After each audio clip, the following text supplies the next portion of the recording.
সুস্থতা আমাদের জন্য আল্লাহর দেওয়া কত বড় নেয়ামত আমরা একমাত্র অসুস্থ হলেই বুঝতে পারি। আসসালামু আলাইকুম। আমি শিল্পীস কুকিং অ্যান্ড ব্লগ থেকে সবাইকে স্বাগত জানাই। কাছে দূরে যে যেখান থেকে আমার ভিডিওটি দেখছেন আশা করি ভালো আছেন। আরও একটি নতুন ভিডিও শেয়ার করতে যাচ্ছি আপনাদের সঙ্গে। আশা করছি আপনাদের ভালো লাগবে।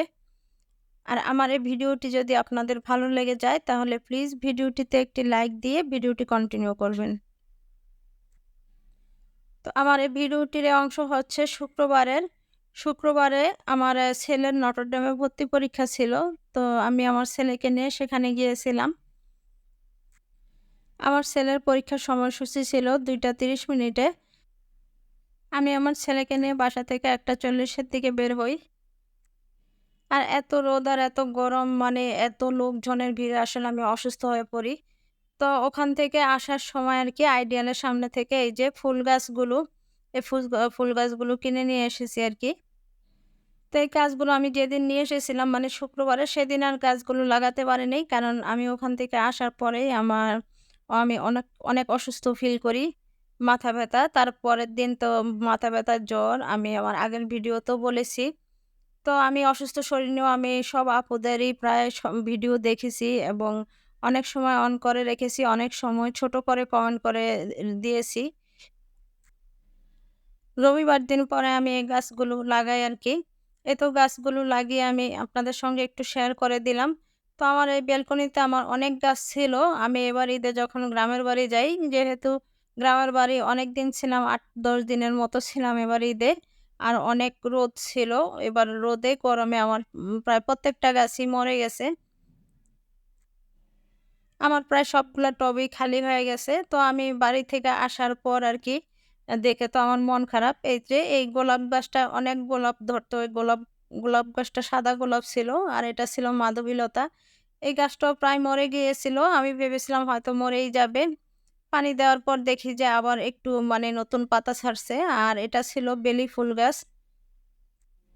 এবার ভেবেই নিয়েছিলাম যে ব্যালকনিতে আর গাছ লাগাবো না। কারণ ব্যালকনিতে গাছ লাগানোর পর যখনই গ্রামে যাই, গ্রাম থেকে আসার পর যখন আমার ব্যালকনির গাছগুলো দেখে আমার মন খারাপ হয়ে যায়। গ্রাম থেকে এসে দেখি যে বেশিরভাগ গাছই মরে যায়। তো এবারে দেখলাম যে তার একেবারেই বিপরীত, একটা গাছও এবার ছিল না। প্রায় সবকটা গাছই মরে গেছে। এজন্যই ভেবেছিলাম যে এবার আর ব্যালকনিতে গাছ লাগাবো না। তারপরও ফুল গাছগুলো দেখে আসলে আর মনকে বোঝাতে পারিনি। ওখান থেকে আসার সময় দেখলাম এত সুন্দর ফুল গাছ। পরে কয়েকটা গাছ কিনে নিলাম আরকি। তো আমি এখানে বাগান বিলাস নিয়েছিলাম আর নিয়েছিলাম জুঁই ফুল আর বেলি ফুল। আরেকটা কিনেছিলাম হচ্ছে ইনডোর প্লান্ট। ইনডোর প্লান্টটা আমার ছেলের পছন্দ মতো কিনেছিলাম। আমার ছেলে বলেছিল ওর রুমে দেওয়ার জন্য ইনডোর প্লান্ট। তো এজন্য ইনডোর প্লান্টটা নেওয়া আরকি। যাই হোক, আপনাদের সঙ্গে গাছের গল্প করতে, করতে আমি এখানে দুপুরের রান্নাটা সেরে নিচ্ছি। আমি মুরগি রান্না করে নিয়েছি আর মাছের একটা তরকারি আমি চুলায় বসিয়ে দিয়ে এখানে আমি এই মাছ এগুলা রুই মাছ, ছোট রুই মাছ আরকি। তো এগুলো আমি ফ্রাই করব। এজন্য এগুলোর মধ্যে মসলা দিয়ে আমি এখন মাখিয়ে রেখে দেব। এই মাছগুলো মাখিয়ে আমি রেখে দেব। মাছগুলো আমি রাতে ভাজবো। রাতে ফ্রাই করে নেব। এখন না। কারণ এখন আমার হাসব্যান্ড যেহেতু দুপুরে বাসায় খায় না, তাই এখন আর আমি মাছগুলো ভাজবো না। এগুলো আমি এখন মসলা মাখিয়ে তারপরে ম্যারিনেট করে রেখে দেব। তো এই মাছগুলোর মধ্যে আমি দিয়েছি আদা বাটা, রসুন বাটা, জিরা গুঁড়া, ধনিয়া গুঁড়া, হলুদ গুঁড়া, মরিচের গুঁড়া আর দিয়েছি স্বাদমতো লবণ আর দিয়েছি লেবুর রস। দিয়ে আমি খুব ভালোভাবে মাখিয়ে একটা র‍্যাপিং পেপার দিয়ে ফ্রিজে রেখে দিব। আর আপনারা যদি করতে চান হাতে সময় না থাকে তাহলে ৩০ মিনিট রেখে তারপরে মাছগুলো ফ্রাই করে নিলেই চলবে। তবে মেরিনেট করে রাখার কারণে মাছগুলো খুব সুন্দরভাবে ফ্রাই হয়, ভিতরে খুব জুসি হয়।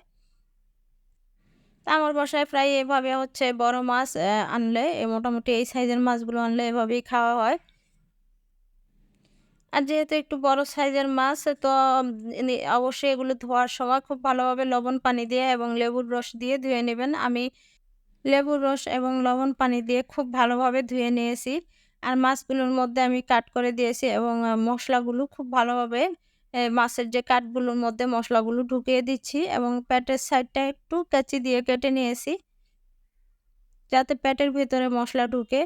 আর এই যে মসলা মাখানোটা খুব ভালোভাবে মাখাতে হবে।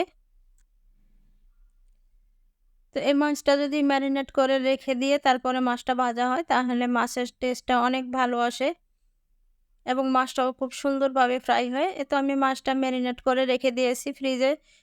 যেহেতু মসলা মাখিয়ে রেখেছি তাই মাছটা আমি ফ্রিজে নরমালি রেখেছি। আর এখানে আমি যে মাছের তরকারিটা বসিয়ে দিয়েছিলাম বললাম এই যে মাছের সেই তরকারিটা রান্নাও হয়ে গেছে। আর এই তো এখন রাতের বেলা আমি মাছটা ফ্রাই করে নেব। তো সবসময়ের মতো একই কথা বলছি, আমার ভিডিওটি একটি লাইক দিয়ে তারপরে ভিডিওটি দেখা শুরু করবেন। আর আমার চ্যানেলে যদি আপনি আজই নতুন হয়ে থাকেন তাহলে চ্যানেলটি সাবস্ক্রাইব করে নিতে পারেন। আর এই ভিডিওটি যদি ফেসবুক থেকে দেখে থাকেন তাহলে পেজটি ফলো দিয়ে রাখতে পারেন। আর এই কাজটি যদি করে দিয়ে থাকেন তাহলে আপনাকে অসংখ্য ধন্যবাদ। মাছটাকে ফ্রিজ থেকে বের করে আমি মসলাটাকে আবারও মাছের গায়ে খুব ভালোভাবে মাখিয়ে নিয়েছি। মাখিয়ে নিয়ে এবার আমি মাছটা ভাজতে চলে আসলাম আরকি। মাছটা এখন আমি ফ্রাই করে নেব। তো মাছটা মিডিয়াম টু লো আঁচে ফ্রাই করতে হবে। চুলার আঁচটা একবারে কমিয়েও দেওয়া যাবে না, আবার একবারে বাড়িয়ে দেওয়া যাবে না। কারণ চুলার আঁচটা কমিয়ে দিলে মাছটা থেকে পানি ছেড়ে দেবে। তখন দেখা গেছে যে মাছটা ভেঙে যাবে। আবার বাড়িয়ে দিলেও মাছটা পুড়ে যাবে, বেশি লাল হয়ে যাবে। ভিতর থেকে কাঁচা থেকে যাবে। তো মাছটা এজন্য মিডিয়াম টু লো মিডিয়াম আঁচেই ফ্রাই করে নিতে হবে আরকি। এই মাছটা আমি রুই মাছ, ছোট রুই মাছ দিয়ে করেছি। চাইলে আপনারা এটা তেলাপিয়া মাছ দিয়েও করে নিতে পারেন। কারণ অনেকের বাসায় তেলাপিয়া মাছ খায় না। যেমন আমার বাসায়ও তেলাপিয়া মাছ রান্না করলে তেলাপিয়া মাছ খায় না। তবে এভাবে যদি আমি মাছটা ফ্রাই করে দেই তাহলে সবাই খুব পছন্দ করে। আর আমি একটা ব্রাশ দিয়ে আরকি মাছের যে তেলটা ওই মাছের উপরে দিয়ে দিচ্ছি মসলাসহ। এতে করে মাছের যে কাট দিয়েছি এই কাটের ভিতর দিয়ে মাছের মধ্যে মসলা এবং তেলটা যাবে আর মাছটা খেতে ভালো লাগবে। আমার মাছটা ফ্রাই হতে প্রায় ১৫ থেকে ২০ মিনিটের মতো সময় লেগেছে। কারণ আমি মাছটা চুলার মিডিয়াম আঁচে ফ্রাই করে নিয়েছি। চুলার আঁচটা বাড়িয়ে দেইনি। আসলে মাছটা নিয়ে আমি কোনরকম রিস্ক নিতে চাই নাই। এই তো মাছটা কেমন হয়েছে একটু কাছ থেকে আপনাদেরকে দেখিয়ে দিচ্ছি। তো আজকের মতো আমি ভিডিওটা এখানেই শেষ করছি। আল্লাহ হাফেজ। আসসালামু আলাইকুম।